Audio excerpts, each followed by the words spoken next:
Hi, we have with us today Dr. Guy Diedrich. Talk to us a little bit about your experience and how you see innovation and technology, and maybe give us your definition or a definition of innovation, and how we might use that in our own work.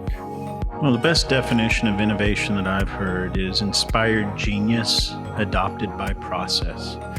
And really that means a great idea in and of itself is not particularly impactful. It needs to be adopted by process. It needs to be operationalized. It needs to have an execution plan associated with it. I run a program called Country Digital Acceleration at Cisco. And we work with 44 world leaders, 44 countries around the world, to help them execute on their national digital agendas, those things that are very important to them and to their future as a country. And where innovation fits into that is that, first of all, the entire approach is innovative, but it gives us this very privileged perch to see what's happening globally in innovation. Well, I know from the conversations that we have had over the last few months, I just am fascinated by the aspect of that innovation and those leaps and how it really impacts the human person, right? And that is something that we're very interested in, is how a Catholic university with a liberal arts core that's pushing the frontiers of innovation in our own space, but really that dignity of the human person and how that all works together. Can you maybe share some observations or some stories with us about the human impact of what innovation and technology has done? Yeah, absolutely. And it's one of the great joys of this job is you actually get to see the impact of technology on individuals and on communities. I think back to when we first started digitizing cities in India, as an example, and all of a sudden the kids were connected, the school was connected, the parents were connected, and what you realize is that those kids are not going to be relegated to that village for the rest of their lives. They're going to be doctors and lawyers and engineers and scientists and work for Cisco and be university presidents.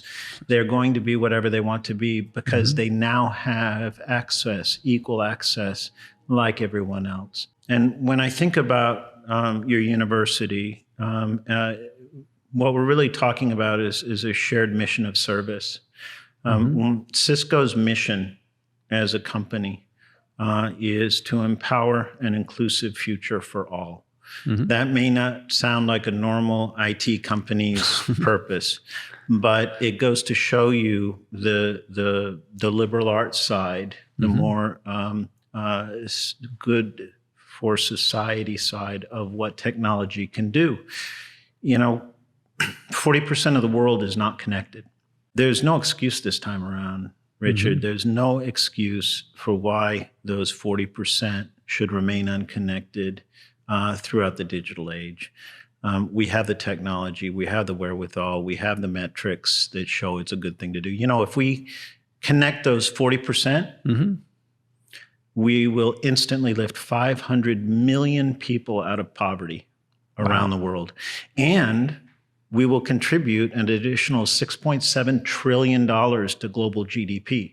So it's not just the right thing to do. It's not just the moral thing to do. It is an economically important thing to do. We're really strong at the University of St. Thomas in philosophy and theology and social sciences and the fields that really do work within the nature of the human person. And it seems to me that AI can benefit from those kinds of expertise. Our entire industry can benefit from that expertise.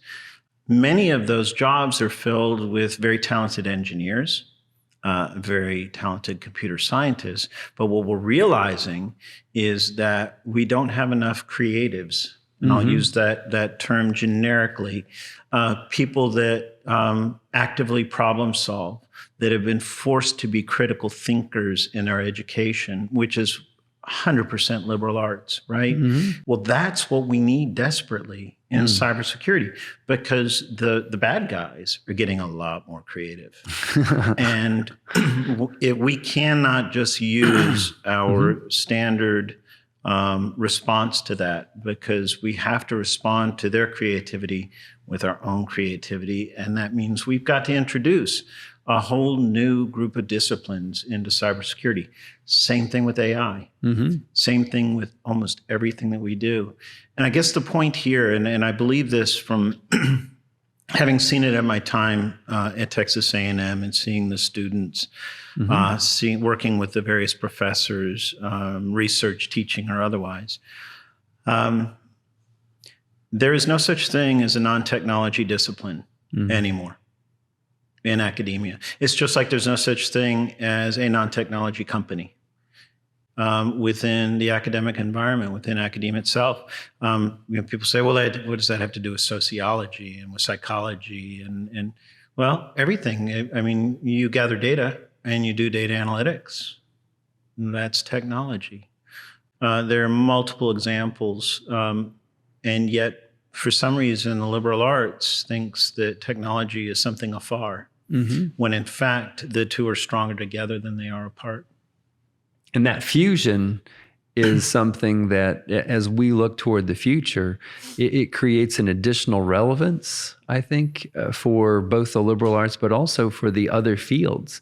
You know, one of the things that we've talked about here is the sort of the digital arts, if you will, and the application of technologies within both performing fine and other arts. You know, one of the things that before we started this podcast, one of the things we were talking about was the reason that you have come to Houston today. And I found that fascinating. You want to tell us a little bit about that and maybe some examples of how technology or innovation applies in a field that some wouldn't see as being all that innovative or technologically forward? Yeah, so interestingly enough, I'm here speaking to a group of industry executives and professionals in the steel and cement industry and the mining industry. They're some of the most advanced industries that we have. I was specifically speaking to them about ESG, which is environmental, social, and governance. And what I really talked to them about more than anything was the fact that 20% of their industry is 55 and older, and they need to attract those young people coming out of St. Thomas and other great institutions to come to their industry. And they're worried. How do we do that? Well, you do it by showing your commitment to ESG, to the environment, to social inclusion and justice, and to governance that supports those things. For the generation that we're hiring now of 22 to 28 to 30-year-olds, it is a vitally important thing. They ask those questions in interviews.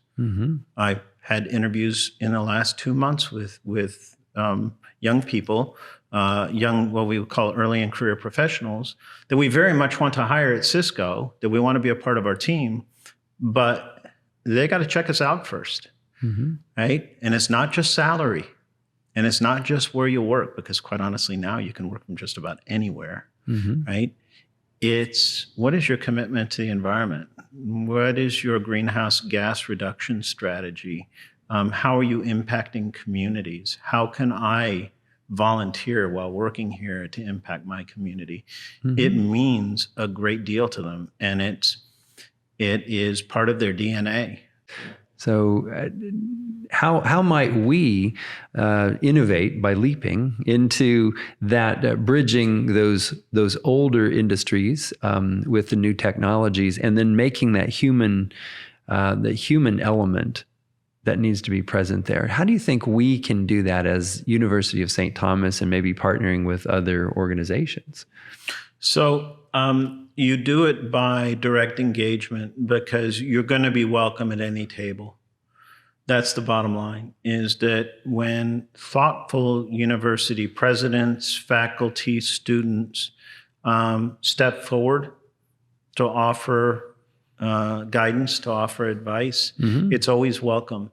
And that is where an institution like University of St. Thomas can be so valuable, because you come at it from a different orientation than purely technical. I know you have the technical gravitas here. There's no question. But when you bring a liberal arts or service-oriented orientation to the table, to the discussion, it makes it a much more meaningful discussion. Great. Well, I so appreciate our conversation today and just our relationship as it has developed over the past months and the exciting opportunities ahead for us to work together. So thank you so much, Guy. Yeah, I share your enthusiasm. It's always a pleasure to be with you. Thank you. Awesome. Thanks.